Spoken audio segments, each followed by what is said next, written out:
Hello everyone. Today we are going to explore how polymers are designed, synthesized and applied inside the human body.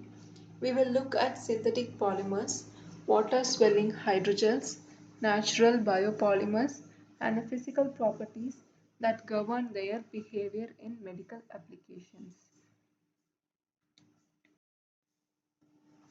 To begin, what exactly is a polymer?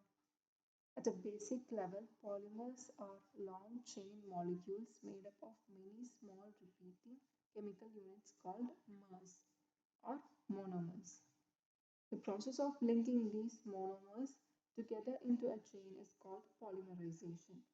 An easy way to visualize this is to think of a polymer as a long pearl necklace where each individual pearl represents a single monomer. When you when you string them all together, you create a long functional polymer chain.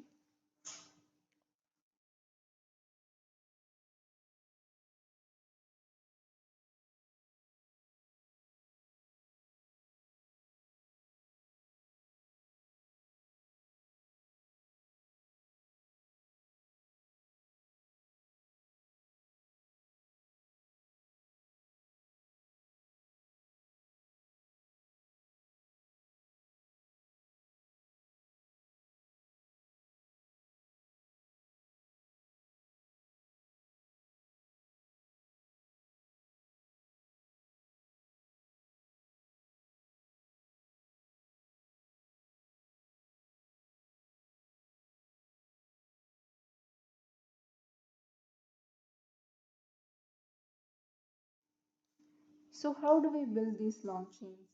There are two primary chemical pathways for synthesis: addition or chain polymerization and condensation or step polymerization. Let's examine how each works. First, addition polymerization. In this chain reaction process, monomers containing double bonds like ethene unzip their double bonds to rapidly link together. Notice that no atoms are lost during this reaction. The final polymer, polyethylene, retains the exact same atomic formula as the original monomers.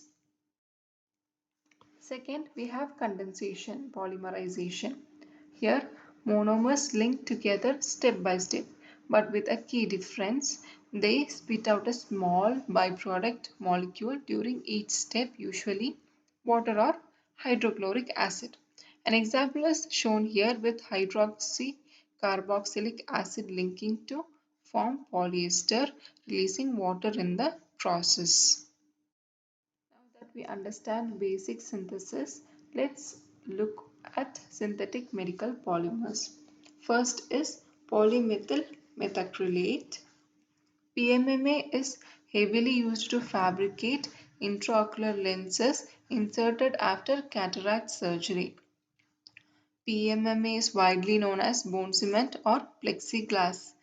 It is glassy, transparent, and exceptionally biocompatible with eye tissues. The next one is HEMA, 2-hydroxyethyl methacrylate. Looking at its chemical structure, HEMA contains a specific hydroxyl group that makes it hydrophilic, meaning it loves water. This ability to hold water while maintaining its shape makes HEMA the primary foundation for soft contact lenses. Next, we have polyamides, commonly called nylons. Synthesis via condensation, polymerization. Polyamides contain amide linkages that chemically mirror the peptide bonds found in human proteins. Nylons are prized for their high abrasion, chemical corrosion, and electromagnetic resistance alongside a low density. In medicine, nylon is extensively used for surgical sutures. However, it presents a unique engineered challenge. Nylon can absorb water over time, which gradually hydrolyzes and weakens the material inside the body. Engineers must account for this degradation rate when designing sutures. Moving on to elastomers, Silicon rubber is unique because its primary backbone consists of repeating silicon and oxygen atoms rather than carbon. This distinct inorganic backbone gives silicon exceptional chemical stability across a wide temperature range and extreme flexibility. Because of these properties, silicon is widely used in catheters, drainage tubing, and flexible heart valve components. Furthermore, silicon is highly permeable to oxygen, making it an essential material in blood oxygenator devices during cardiopulmonary bypass procedures. Next is hydrogels. Hydrogels are water-swollen cross-linked polymeric networks because they retain massive amount of water. Their physical texture closely mirrors soft living tissue. Hydrogels can be classified based on their electrical charge, which is neutral hydrogels carry no net charge. Ionic hydrogels are charged, either anionic, that is negatively charged, or cationic, that is positively charged. Ionic hydrogels are particularly interesting because their charge makes them sensitive to environmental pH changes in the body, causing them to expand or contract dynamically.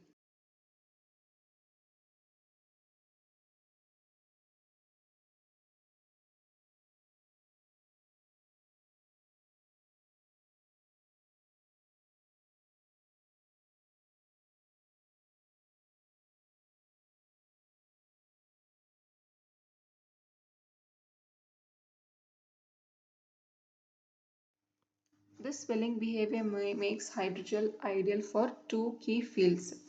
First one is drug delivery. Therapeutic drugs are trapped inside the polymer mesh and gradually diffuse outward as the gel swells in tissue fluids.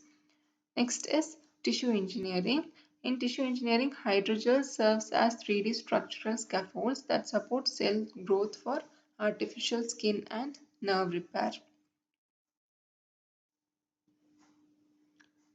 Now let's examine biopolymers, which are materials engineered directly by nature. Why use biopolymers? We use biopolymers because the human body already recognizes them and can break them down safely via normal metabolic pathways.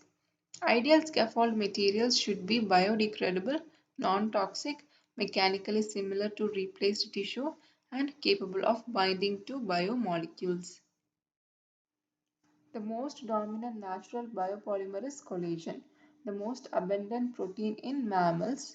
It provides primary structural support to skin, bone tendons, and blood vessels.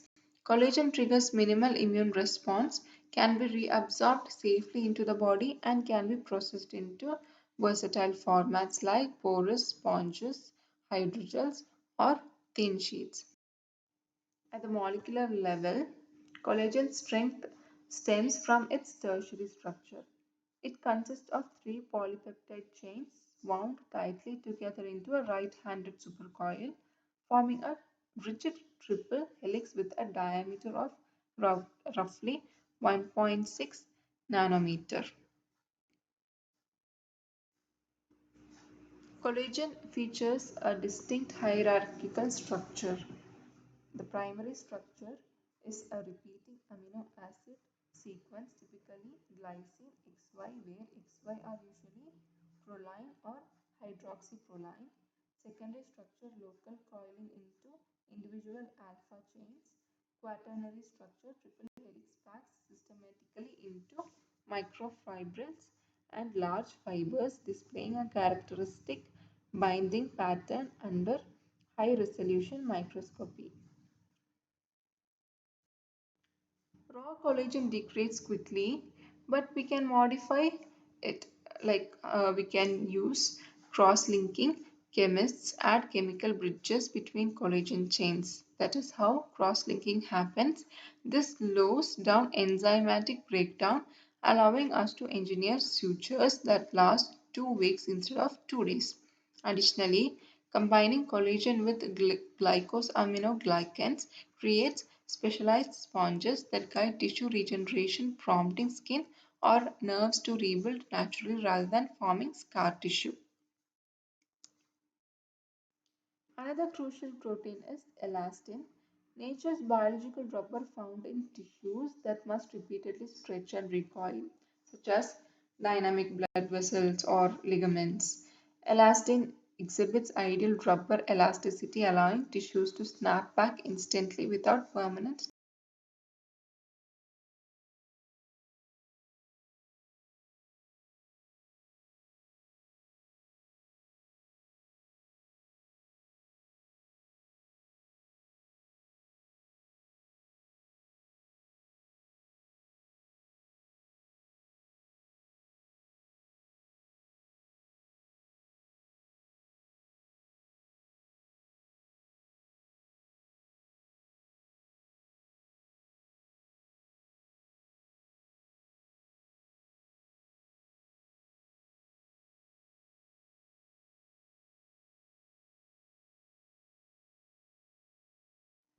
Why does crystallinity matter in medical implants?